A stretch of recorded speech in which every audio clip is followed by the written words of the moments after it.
Is this the guy you're calling a racist? Be one thing that white people and black people have different biologically. Don't change the question of this. Like DNA-wise, we are different. No, we're not. That's a lie. It has been disproven. Front page of National Geographic 6 months ago. Racism created by society. Race is a social construct that I want to break out of. Hold up. He doesn't even believe in race. The Oxford English Dictionary defines racism as prejudice based on race, or the belief that some races are inherently superior. But if Charlie's a racist, why is he arguing race doesn't exist? If he's a white supremacist, doesn't he need race to be real? I mean, you can't be a racial supremacist while arguing racial categories are fake. Black Americans are poorer today in 2024 than they were in the 1950s. Yes. Why do you think that is? Good question. So we have the Civil Rights Act. We have more benefits, more government programs. Something changed between the 1950s and 2024. So there's two answers to this question. Either America got more racist since 1950s to 2024. So like that 70-year period, because Black Americans are worse off today per capita. Yeah, than I would they agree were. with this. You agree with that? Okay, good. Yeah. Than in the 1950s. Or there's another explanation. And I think the truth is somewhere in the middle, which is I think you would acknowledge that the disappearance of the black father has been the number one driver of black poverty in this country. Now, there are reasons for that we could.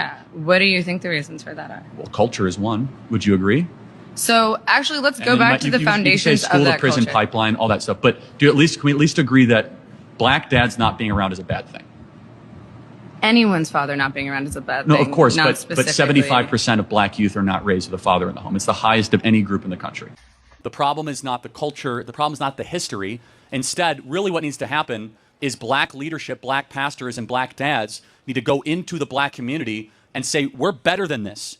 Cut the killing, cut the violence. Do you know the most, one more point. Go ahead. Who is, outside of heart disease and all that, what is the number one killer of black people in America? I know about like diabetes, but Fellow black people. A black person is far more likely to be killed by another black person than anything else. Black people are a greater threat to their own people than any other community. So it's not like white supremacists coming into these communities and they're mowing down. It's black on black gang violence. But that's not okay. I just like to go back to something that you said earlier about like how it has nothing to do with the government. History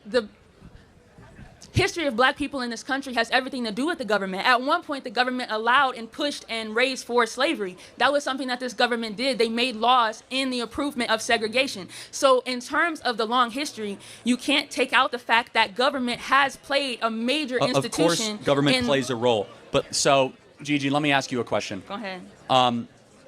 How did that legacy of slavery prevent you from getting to this school and having a great career? I think that, okay, I'm sorry, I got kind of distracted. Can you please restate your So, question? Gigi, what I'm trying to do right now, I'm going to give you a warning, is prove that your own life experience is actually at odds with some of the things you're saying. Is that cool? So here you are at the University of Tennessee, correct? You're a student. Yes. You have the whole world as your oyster in front of you. You could study hard, you're going to graduate, you're going to do better than most people in probably the community you came from. Just guessing. I don't know your background, but based on how you're talking. Whether you like what he has to say or not, you don't get to just misquote him. And I understand, because when I was on the left, I thought that I could trust my party. So I could just trust the headline or trust the 10-second clip, because they wouldn't just character assassinate or physically assassinate anybody that disagrees with them politically, right? Actually, what I realized is that they call anybody a racist that has a difference of opinion in order to shut the conversation down, because why would you listen to what a racist has to say? So this will be a series. And if you are in support of this series, please like, comment, and subscribe so that I can keep going, because we don't get to just misquote people because we disagree with them. Call me a white supremacist. What evidence do you have that I'm a racist? I was just literally watching a video of you talking about whiteness as a whole, talking about whiteness as a concept, okay? And you were trying to explain how white privilege doesn't exist. Correct, it doesn't. You are a white man, how do you know? What can a white person do that a black person can't do? Black applicants to jobs are 50% less likely to get jobs if they have a black sounding name. That's not even close to being true. That's not even close to being true. That is a literal... In fact, it's the opposite. I'm not going to argue your lived experience. I'm not going to, no. See, now you have to listen to him under your rules, because a black person is going to say you're wrong. He can say I'm wrong. I know. Come on up to the mic. I know. I read your. My name's Keemon Dixon. I have a really black name. Please tell me how 50% of my internships have been denied when I've worked for Senator Mike Lee, Mayor Trent Sachs, Speaker Mike Schultz. Hold on. I worked for a Congressman, Burgess Owens. I've actually worked on his campaign. I've worked on the campaigns of John Huntsman Jr. Please tell me how my black experience and my black name has not given me. Go ahead. And wait a sec. Race has been used to justify oppressing black people for centuries. So why is the black kid defending racial categories while the white supremacist wants to destroy them? This isn't new for Charlie. He's been saying this for years.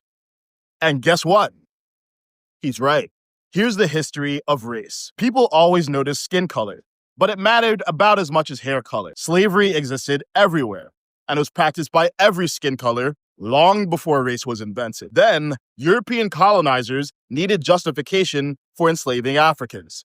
So, in the 1600s and 1700s, they invented racial hierarchy. The most influential framework came from Johann Blumenbach, a German doctor. He created the racial categories we still use today. Then, Georges Cuvier took Blumenbach's categories and ranked them, with white on top and black on the bottom. And racists ran with it. But here's the twist. Blumenbach never intended to create racial hierarchy. He was just trying to organize observable human characteristics, kind of like classifying plants. He believed we all have identical intellectual potential. He said differences came from environment and education, not biology, and those differences could evaporate over time. He was a devout Christian who believed we were all made equal.